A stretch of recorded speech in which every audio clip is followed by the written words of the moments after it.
a little bit of success. Let's just see. Yeah, to send to a third party. It's not allowing. So it says the content of this meeting has been sent to Facebook. Okay.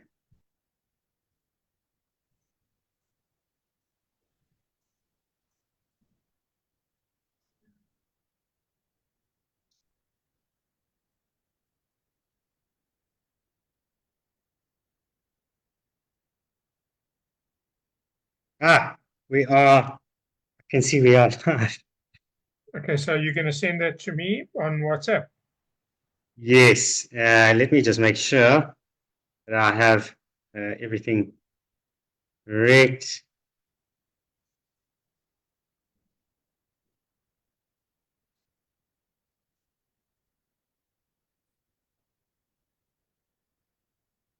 There's a bit of a delay, and it's great that we actually have two of our students.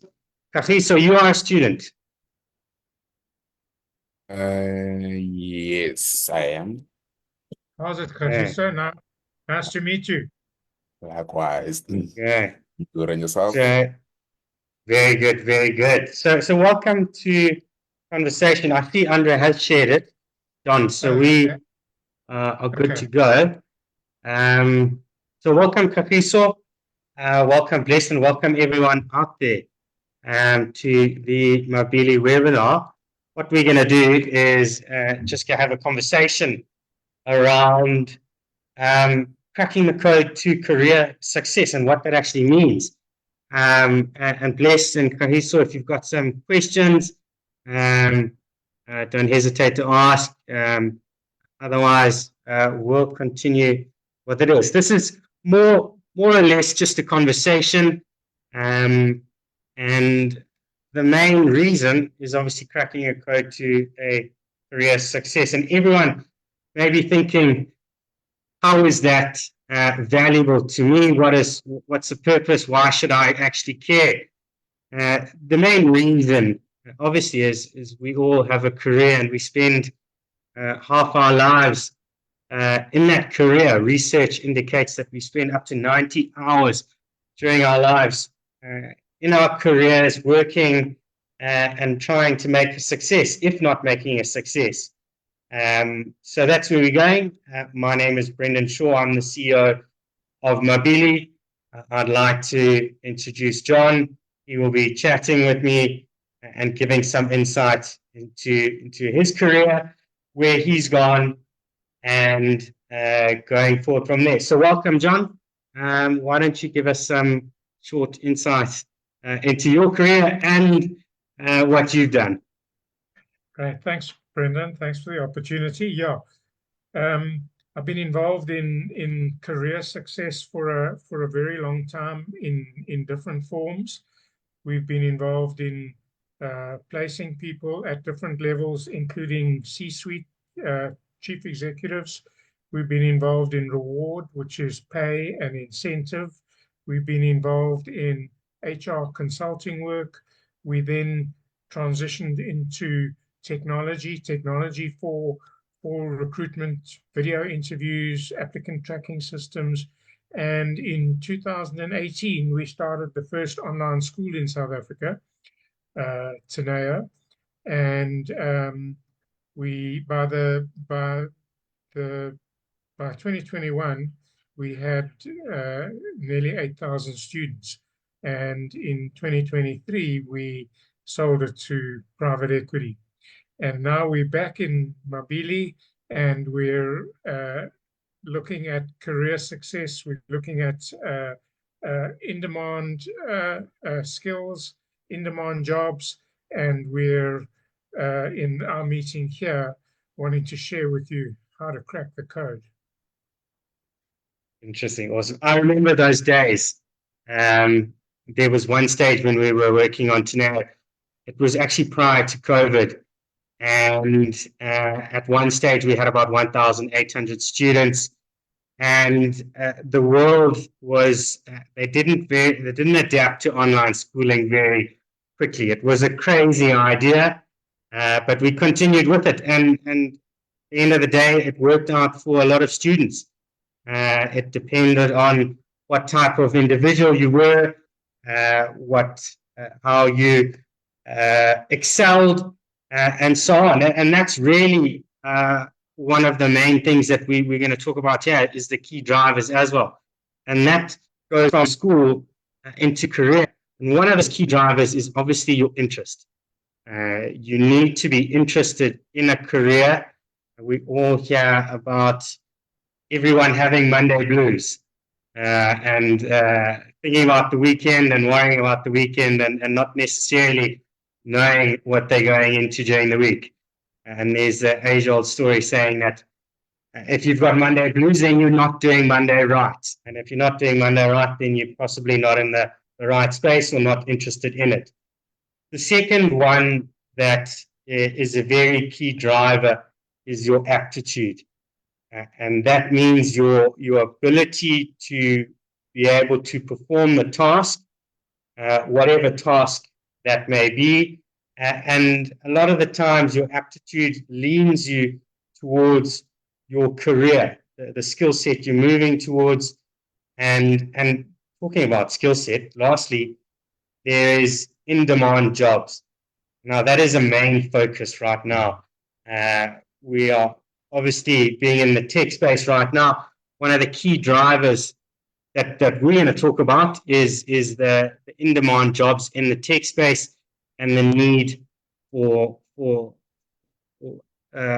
interest to move in that direction. So a few major factors is we look at entry-level jobs. We've done a lot of research, and it indicates that there's 30,000 entry-level roles that are available in South Africa, and the need is to try and be able to fill those spaces. We also look at globally. The UK research indicates that we are moving towards a skills shortage there, as well as a skills shortage in Australia. And one of a big program and a major in-demand skill is obviously cybersecurity. We see how much money flows throughout the internet, and there's obviously a need to be able to be secure, and not just your financial needs, information. Data is a very important part of the internet, and to be able to secure your data is a very in-demand skill. So, Brendan, if I could just add, so aptitude is your natural ability to do something well. And that's why that's so important if you're choosing a career in the digital space, that you have the aptitude to do it, that you have the aptitude to critically think, to critically analyze, to problem solve, and also the ability to communicate. So aptitude, really important. And the idea of in-demand jobs, that needs to be researched. You may find that someone becomes a lawyer and then they can't get articles. And if they can't get articles, that's the end of that road. So you need to be able to understand by looking at job sites, by looking at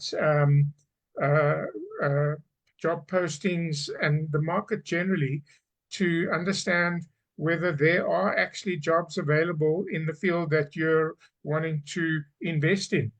But I just want to touch on what Brendan's talking about in terms of the global markets. What COVID did for us, it changed the marketplace completely. So no longer do we have a South African market, we have a global market. So long ago, for what it's worth, we placed people in the United States. We sent a design engineering team across there, and every month they would phone me up, an automotive design team. So South Africa had a very well-developed defense industry. They designed vehicles, built vehicles, and sold them all over the world. Now, these guys, we placed some of them with automotive manufacturers in the United States, and they phoned us once a month to tell us that they're the best design engineering team in the United States. So whether they did or they didn't, but they love to tell us that.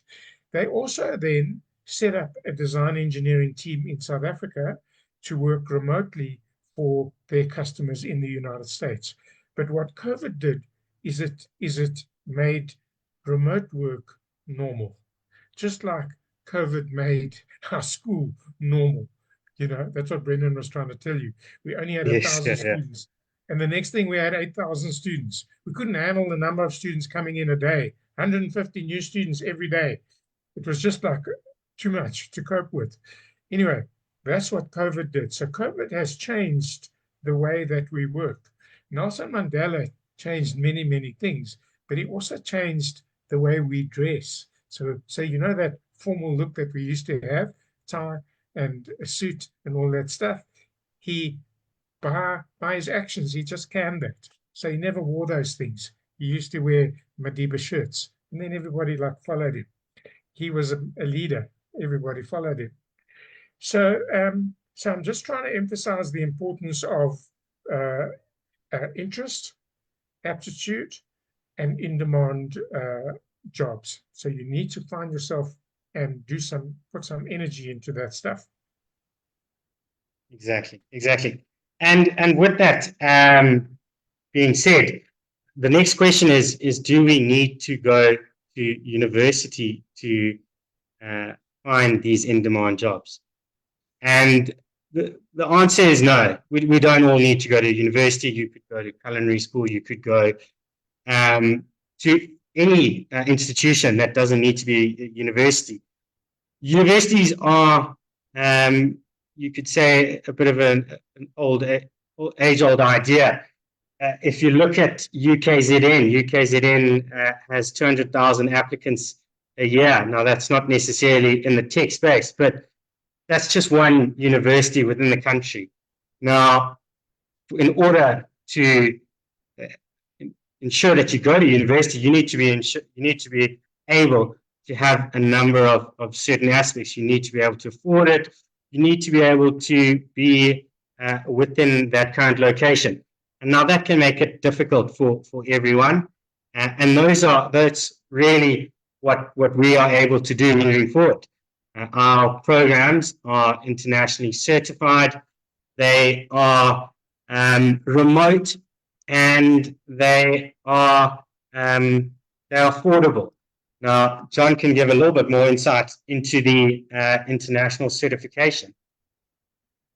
So that's a new development for us. So we have a Sophia certification, and that will change the opportunity for everybody that's done our programs so far. It's a framework for digital skills that's accepted all over the world, in the United States, in the UK, in the Middle East, in Australia and New Zealand. It originated there. So this is a really important development for us. It's recent, and that will give our graduates a different outlook, opportunity Exactly. for work. So we're working on that right now to ensure that they get out into the marketplace with an internationally certified qualification. Yes, exactly. And interestingly enough, when as a result of us doing a lot of research into the Sophia framework, we've partnered with a company called Skills TX. And as a result, we can see that the Australian government has actually adopted it in their digital framework. And that's a very big thing. We have a connection in the States who is telling us how they're pushing to get the framework in the States in terms of government use. But when you can see a government is using it, you can see it, the necessity of it, and you can see how useful it is. Now, as a result of that, it means that jobs are very much not limited to South Africa. You can see jobs are available abroad. And something that we found is obviously there's a lot of demand within South Africa for your entry-level roles. But what we've also come across, which is very interesting, is that your senior level roles have, there's a lot more demand overseas for South Africans. The most important part of that is the foreign exchange. So if you're a foreigner, you are able to employ a South African on an hourly rate, a South African developer on an hourly rate, and you are able to get that individual at a much cheaper cost than what you could in the States. And that does not limit us. As South Africans, obviously with the exchange rate being high, what that does is that means that you're able to earn in dollars and find yourself in a comfortable position. And you're working on an hourly basis. So you're working on contract work. You're not necessarily working 24/7, not 24/7, but in a job that requires you a 9-to-5 job. So an interesting thing that we've also come across is lifelong learning. And maybe, John, you can give us some more input on that side of it. So if you think of IT, it's a rapidly changing environment. So skills that are relevant today may not be relevant in 3 years' time. In fact, they say that often skills have got about a 3-year lifetime in the IT environment, which means that you have to upskill, reskill on a continuous basis. And that's the idea of lifelong learning. So just going back to the idea of university, there's some professions that you have to go to university. You know, if you want to become a doctor, you'll have to go to university, and you'll have to become part of a professional body that manages those people that are described as, let's say, medical doctors. But there are other professions that are so dynamic that the need for university is not the same, and lifelong learning is the answer. So there's a base skill that you need to have, whatever that might be, whether it's full stack developer, data science, cybersecurity. So you're going in a certain direction, and from there onwards, the challenge is to keep pace with the changing dynamic of that silo that you've chosen, and that's the idea of lifelong learning. But another idea of how this benefits or change that benefits all of us, and the idea that we developing out there, is that companies are moving towards what's called skills-based hiring. So traditionally, you would hire someone based on, let's say, their experience or their previous job or their degree or something sort of more traditional. These days, companies are using a framework like Sophia, mapping out skills requirements, seeing candidates or their own employees, and mapping those same requirements against their job requirements, and there may be gaps. So let's say this person's an 80% fit. That might be very good in the scheme of things for what it's worth, and that's how they're hiring people. Not, what school did you go to, what university did you go to, what qualifications did you get, because those may not be that important anymore, but especially in the digital world. So Sophia, SFIA, is a framework for digital skills, and you can go and read about it. There's a foundation devoted to it, and there are organizations around the world that certify and accredit and ensure that the framework is being properly, competently executed. So that's a really important development for a job seeker. Skills-based hiring. You're hired based on your skills, and that makes the opportunity easier to get within reach. But I also want to share another idea, and this is the idea of 10,000 hours. I'm sure you've heard of it. There's a guy called Malcolm Gladwell. He speaks about people like Bill Gates, Steve Jobs, and maybe even Mark Zuckerberg. And he talks about their success. And their success is a consequence of interest, as you can imagine. They were interested in something, their aptitude, and they made their own job, so they didn't go looking for a job. But what they had to make the opportunity that they had in hand successful was 10,000 hours. So they'd invested so much time in their skill sets that they were able to achieve in the fields that they'd chosen. You know, you think of Microsoft, think of Apple, think of Facebook. These are companies that are worth numbers that you and I can't imagine, you know, trillions of dollars. They like really are unimaginable, the values that these companies have. And those guys that started them, they were regular people at some stage, but Bill Gates was programming, you know, as a young person. And by the time he started Microsoft, he was an expert. So that's the deal. You have to become an expert. Yeah, I just want to touch on one more item. John, you spoke about skills-based hiring, and what I also want to press is the need for soft skills. I meet with companies on a numerous basis, and we're always talking about those soft skills.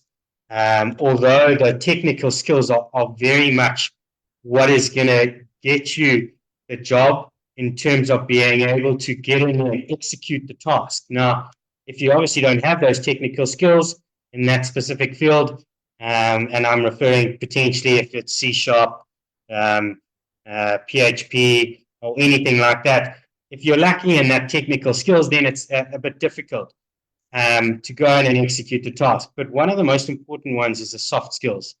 We've had meetings where clients, customers, they identify that a certain soft skill can be very important for a person, an individual, how they gel in a team. That's not to say that any soft skill is better than another. That's not to say that being a leader is not going to help you in a certain role. That's not to say being competitive is not going to be in a certain role.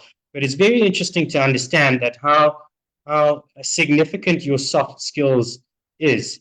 And within the IT space, when you're building teams, if you're trying to scale teams in the IT space, not only are they going to need to be able to do the task, they also need to be able to work together as a team.